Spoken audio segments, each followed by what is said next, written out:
Master. సిరిసి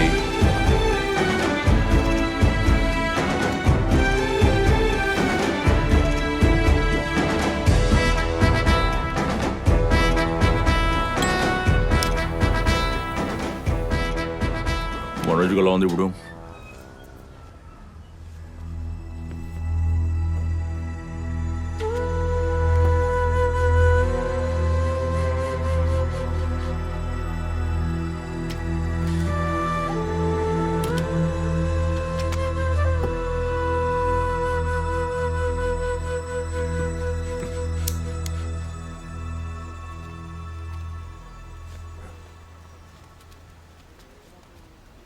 ఏయ్, ఇంకా నీ దవ్వలేదా?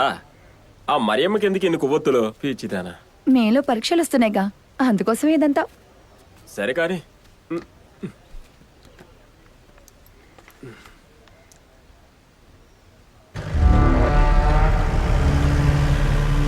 గుద్దేరా.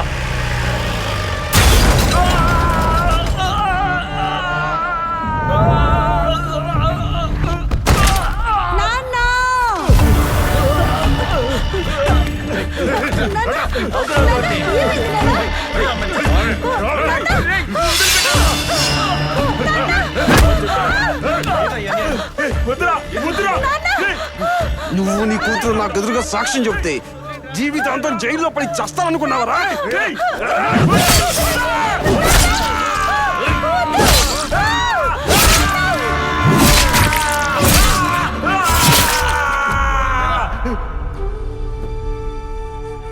ఎందుకురా ఈ పరిస్థితిలో తీసుకొచ్చారు? చెప్తే వింటాడా?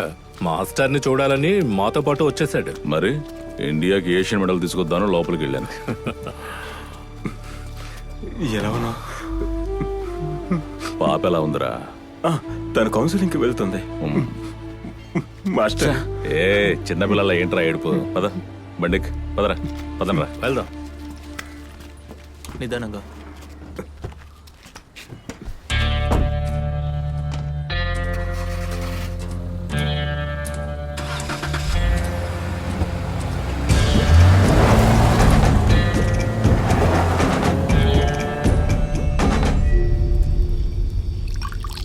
చాలరా. ఏంట్రా ఎలా పోసావు? నరికింది బదులుకు బదులే కదా. టపాసు జేవియర్ చచ్చిపోతాడని మనకు తెలియదు కదా. అందుకే కదా మొన్న అన్నయ్య జైల్లో వేసింది. ఆ రోజే అన్నయ్య ఒప్పుకుని ఉంటే ఆ హత్య నా మీద వేసుకునేవాడిని కదా. ఆపరా, వెళ్ళు. రేయ్ వాడిని తీసుకెళ్ళరా. లేవండ్రా. తన మీద వేసుకుంటాడంట. వదిలే మాస్టర్.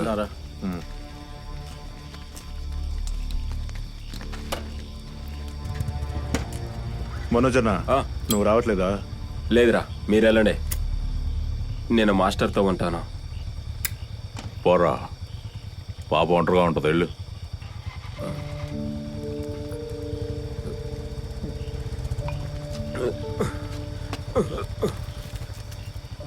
మాస్టర్, చర్చ్ నుండి ఫాదర్ మిమ్మల్ని కలవమన్నాడు రేపు.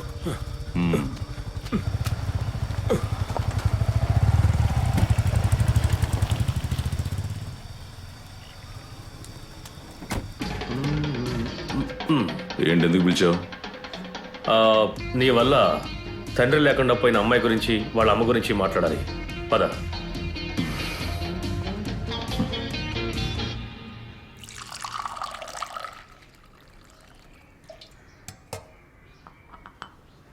ఓ మాతా, ఆ టపాసుల జేవిని నువ్వు ఎందుకు చంపావో ఇక్కడ అందరికీ తెలుసు. నువ్వేం పట్టించుకోవద్దు.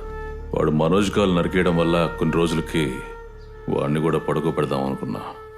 వాడు చస్తాడని నేను అనుకోలేదు.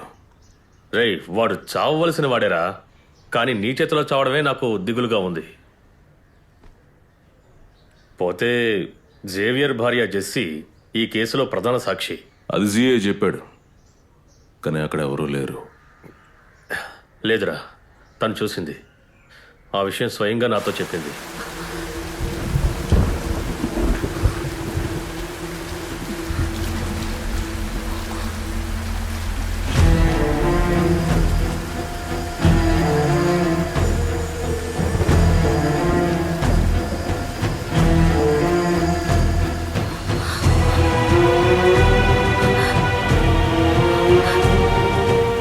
ఒకవేళ ధైర్యంగా జెస్సీ కోర్టులో చెప్పిందనుకో, ఓ దాన్ని వకీల్ మాతో చూసుకుంటాడులే.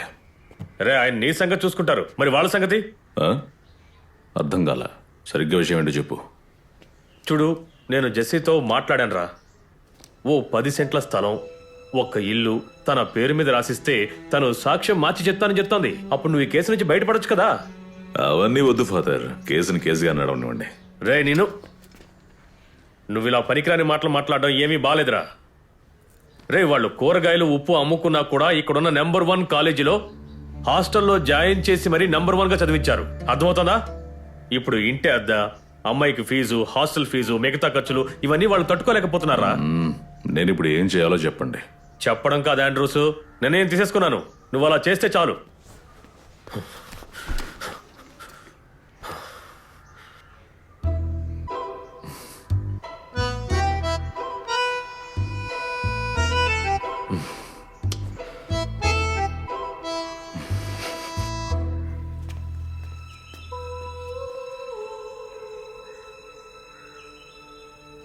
ఆంటనీ, కోర్టులో సాక్ష్యం చెప్పాక ఈ పేరు మార్పిడంత పెట్టుకోవచ్చు కదా. నేను చెప్పేది ఏంటంటే, ఇంటిని పొలాన్ని తీసుకుని సాక్ష్యాన్ని మారుస్తే మనుషుల మనసు కదా.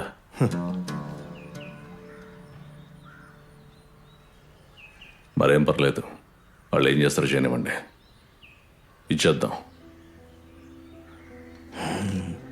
సరే.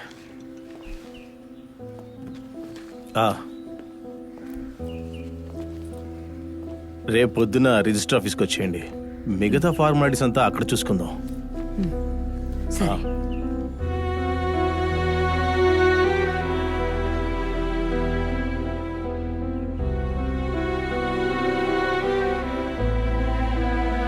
జెస్సీ,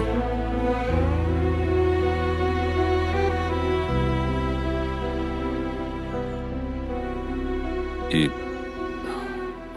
కావాలని చంపలేదు, మనోజ్ కోసం చేయాల్సి వచ్చింది.